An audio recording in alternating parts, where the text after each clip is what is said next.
7 News Detroit at 11 starts right now. Severe weather sweeping through Metro Detroit. Flooding and damage reports. Power outages starting to pile up. Just can't break this pattern. That means more heat and more storm. Cyber attacks stalling car sales across the country. Our first priority is making sure that we protect people's privacy. Computer systems shut down. How this is impacting dealerships in Metro Detroit and what's being done to keep car sales in drive. But we begin with severe weather damage and flood warnings as the extreme heat dome hovers over Metro Detroit.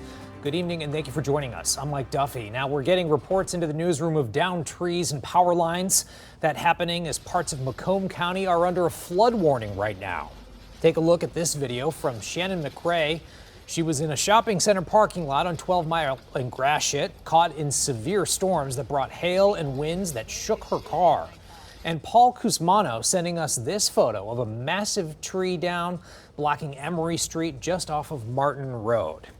And check out downtown Detroit, where tower cam captured lightning cracking across the night sky.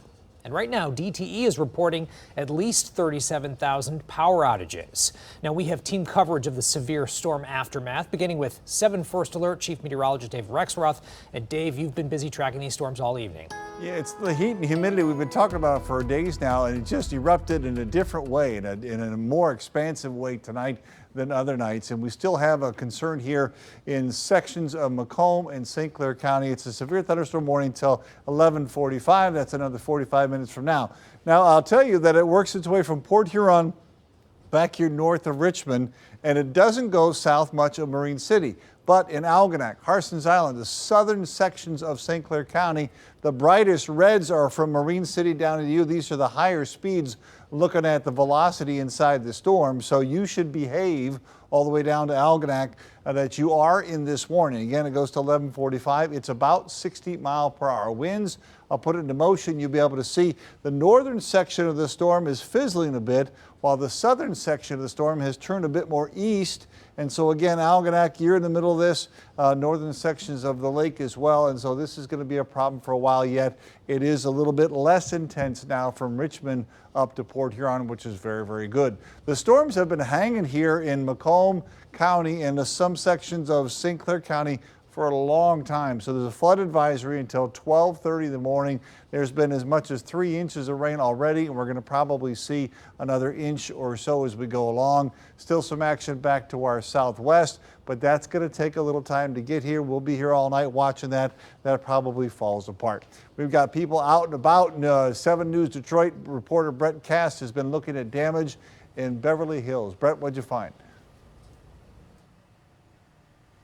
Yeah, well, Dave, we are right now on Lockerbie Avenue in Beverly Hills, and you can look behind me. We were driving down this road because we heard there was a tree possibly on a home somewhere, and then we encountered this. You can see this massive tree completely blocking the road. We've seen neighbors walking around here just kind of taking a look at the damage. And if you see where it got uprooted right about where I'm at, you can just see it uprooted basically through the sidewalk. Part of the sidewalk has been picked up as well, and the damage just continues down this street, Lockerbie Avenue. You can see a number of branches here and even further down. I don't know how well you can kind of see down there. It was hard to see when we pulled up just because of how dark it was, but I mean, there are tree limbs scattered everywhere. You see some trees kind of almost look shredded a bit in some spots, and there's a lot of branches and I don't know if it's a part of a tree or piece of that same tree over there that is in that front lawn over there. But from my understanding and talking to some of the neighbors, it is up and down this street. It looks a lot like this. So we have not heard yet of any injuries. No one, everyone that we've talked to, the people they've checked in on, everyone is okay. So that is the good news. But we did hear that they may have had some cars damaged. But again, that's not anything we've been able to see ourselves just yet, having just arrived here and kind of, taking a look and getting a scope of the damage here. So this is what we're seeing in Beverly Hills. But I know Ruta Olsonaida is also live out in Fraser. Ruta, what have you seen out there? Yeah, we're over in Macomb County. A lot of damage here as well, Brett. We just spoke to the homeowners here who said they heard a crack, they saw a flash, and this is what they saw, this tree coming down on top of their home. Now, thankfully, they were able to push this tree off of their roof and no immediate damage was reported, so they're not getting rained in right now. But you had mentioned, Mike, some of the flooding in Macomb County. Just take a look at this street. Cars are slowly trying to drive through here, trying to navigate just exactly how they can get through this water. But something that we're hearing right now, we were talking about it, it sounds like fireworks. We weren't sure.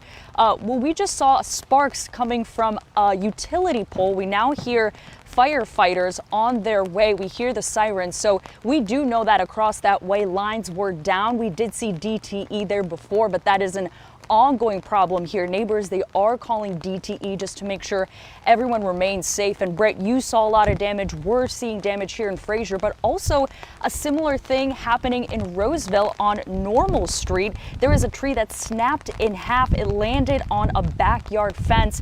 But like we were saying earlier, a lot of this is preliminary, so we're not going to see a lot of this damage and just how much of it there is until the morning. So a lot of cleanup. This family cutting down the trees in their front yard. A lot of work that they're going to have in the morning, but we can hear those popping noises. We're going to head out and make sure that everyone's okay there. But I think the name of the game right now is get inside. And if you do have any issues, call DTE or call 911. Mike? All right, Ruta.